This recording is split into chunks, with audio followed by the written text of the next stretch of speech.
നമസ്കാരം. റാഫ്റ്റർ ഫുട്ബോളിലേക്ക് അവർക്കും സ്വാഗതം.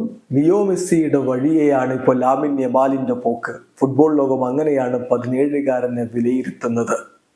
ലാമാസിയിലൂടെ വന്നു, FC ബാഴ്സലോണയ്ക്ക് വേണ്ടി മിന്നും പ്രകടനം പോയ സീസണിൽ നടത്തി, ഇപ്പൊ ഈ യൂറോ കപ്പിൽ പൊളിച്ചടുക്കി. അങ്ങനെ ലാമിൻ യമാല് പ്രശസ്തിയുടെയും ഫോമിന്റെയും ഒക്കെ പാരമ്യതയിൽ നിൽക്കുന്ന ഈ ഘട്ടത്തില് മറ്റൊരു കാര്യം കൂടി ബാഴ്സലോണ ഒഫീഷ്യലി പുറത്തുവിടുന്നു.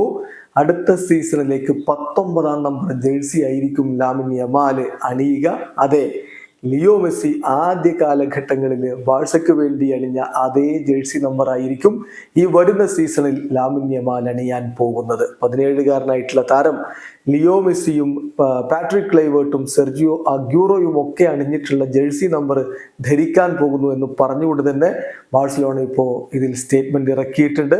അതിൽ നമുക്കറിയാം, പോയ സീസണിൽ അദ്ദേഹം ബാഴ്സലോണ ടീമിൽ കളിച്ചിരുന്നെങ്കിലും സീനിയർ ടീമിന്റെ ഭാഗമായിരുന്നില്ല. പക്ഷേ ചാവി അദ്ദേഹത്തെ കളിപ്പിച്ചിരുന്നു. 27 പോയ സീസണിൽ അദ്ദേഹം അണിഞ്ഞിരുന്ന ജേഴ്സി നമ്പർ. കഴിഞ്ഞ സീസണിൽ 50 അപ്പിയറൻസുകൾ അദ്ദേഹം നടത്തുകയുണ്ടായി, ലാമിൻ യമാൽ നടത്തുകയുണ്ടായി.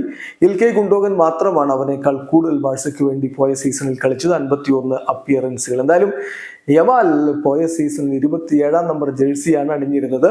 ഈ സീസണിൽ ഇപ്പോൾ അവനെ മെയിൻ ടീമിൽ തന്നെ രജിസ്റ്റർ ചെയ്ത് കഴിഞ്ഞു. അപ്പോൾ പുതിയ ജേഴ്സി നമ്പർ അവൈലബിൾ ആയി. 19-ാം നമ്പർ ജേഴ്സി ലിയോ മെസ്സി നേരത്തെ ബാഴ്സലോണയിൽ 2005 മുതൽ 2008 വരെയുള്ള കാലഘട്ടത്തിൽ അണിഞ്ഞിരുന്ന ജേഴ്സി നമ്പറാണ്. ആ ജേഴ്സി നമ്പർ ഇതാ ഇപ്പോൾ ലാമിൻ യമാൽ അണിയാൻ പോകുന്നു. അതെ, ലിയോയുടെ ഫുട് സ്റ്റെപ്പുകൾ അതുപോലെ പിന്തുടരുകയാണ് പയ്യൻ എന്നാണ് ഫുട്ബോൾ ലോകം വിലയിരുത്തുന്നത്. വീഡിയോ അവസാനിക്കുന്നു. ഫുട്ബോൾ ലോകത്തെ കൂടുതൽ വിശേഷങ്ങളുമായി റാഫ്റ്റർ എത്താം.